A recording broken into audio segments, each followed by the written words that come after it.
শ্মশানঘাটে পড়ে থাকা সুমিত্রা সিং নামের এক মহিলার মৃতদেহ আচমকা জেগে ওঠে এবং বিড় করে কি যেন বলতে থাকে। তা দেখে আশেপাশের লোকেরা ভয়ে পালিয়ে যায়। সেই মহিলার স্বামী জগদীশ এক কোণে বসে কান্না করছিল। তার মৃত স্ত্রীকে জেগে উঠতে দেখে সে সুমিত্রা সুমিত্রা বলে দৌড়ে গিয়ে তাকে জড়িয়ে ধরে, কিন্তু সুমিত্রা তাকে ধাক্কা দিয়ে সরিয়ে দিয়ে বলেন, কে আপনি? আমার নাম সুমিত্রা নয়, আমার নাম শিবা ত্রিপাঠী।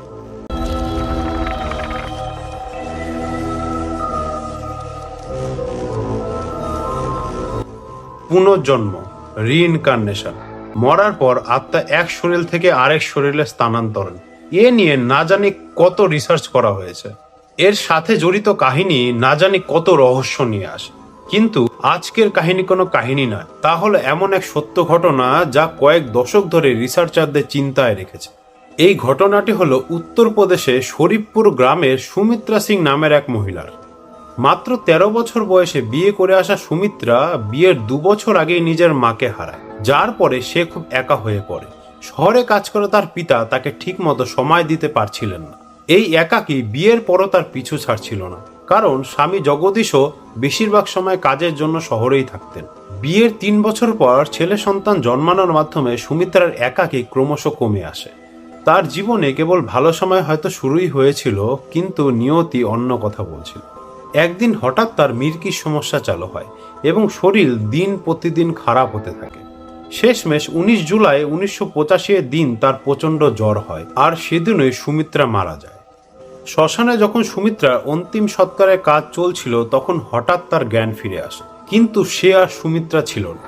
সে নিজের স্বামী, পরিবার, এমনকি নিজের বাচ্চাকে চিনতেও অস্বীকার করে দেয়। সে খালি একটা কথাই বলতো, আমি শিবা, আমাকে আমার বাচ্চাদের কাছে যেতে দাও। সুমিত্রার এই আজব ব্যবহার তার বাড়ির লোকের মনে প্রশ্ন জাগিয়ে তুলেছিল, আর এই প্রশ্নের উত্তর তারা তখন পায় যখন তাদের বাড়ির দরজায় একজন অচেনা ব্যক্তি কড়া নাড়ে। অক্টোবর 1985, এক অর্ধবয়স্ক ব্যক্তি হাতে একটি মোটা বই নিয়ে সুমিত্রার বাড়ির দরজায় দাঁড়িয়েছিল। সে জগদীশকে ডেকে বলে, এই অ্যাড্রেস থেকে আমার কাছে বেশ কিছু চিঠি আসে। আর এই চিঠিগুলি কে পাঠিয়েছিল জানেন? সুমিত্রা। অথচ সুমিত্রা কিন্তু লেখাপড়াই জানত না। সেই অজ্ঞাত ব্যক্তি নিজের পরিচয় দেয়, আমি রামশিয়া ত্রিপাঠী, আমি দিবিয়াপুর থেকে এসেছি। এই কথা শোনা মাত্রই রান্নাঘরে বসে থাকা সুমিত্রা দৌড়ে এসে সে অজ্ঞাত ব্যক্তিকে জড়িয়ে ধরে এবং কাঁদতে কাঁদতে বলে, বাবা, আমি তোমার মেয়ে, তোমার শিবা। এই কথা শুনে রামশিয়া ত্রিপাঠী স্তম্ভিত হয়ে যায়। এক অজানা মেয়েকে সে কি করে নিজের মেয়ে ভেবে নেবে? নিজের দ্বিধা দূর করতে সে নিজের হাতের বইটিকে খোলেন, যা মূলত হলো একটি ফটো অ্যালবাম। তার মধ্যে শিবা এবং পরিবারের লোকেদের অনেক ছবি ছিল। সে সুমিত্রাকে সেই ছবিগুলি দেখায়, আর সুমিত্রা শিবা এবং তার পরিবারের সমস্ত লোকেদের নাম সহ পরিচয় দেয়। সুমিত্রা এই ফটো অ্যালবামের একটি মহিলার ছবির উপর আঙুল দিয়ে বলে, এই সেই মহিলা যে আমাকে ইট দিয়ে বারবার আঘাত করে মেরে ফেলেছিল। এই ছবিটি ছিল শিবায়ের ননদের। রামশিয়া ত্রিপাঠীর পায়ের নিচ থেকে জমি সরে যায়, তার চোখ ভরে আসে, আর সে নিশ্চিত হয়ে যায় যে এই তার মেয়ে শিবা। কিন্তু প্রশ্ন এখনো বাকি ছিল, কে এই শিবা ত্রিপাঠী? আসলে কি সুমিত্রা তার পুনর্জন্ম? আর এত বছর পরেই কেন তার এই পুনর্জন্মের কথা মনে পড়ছিল?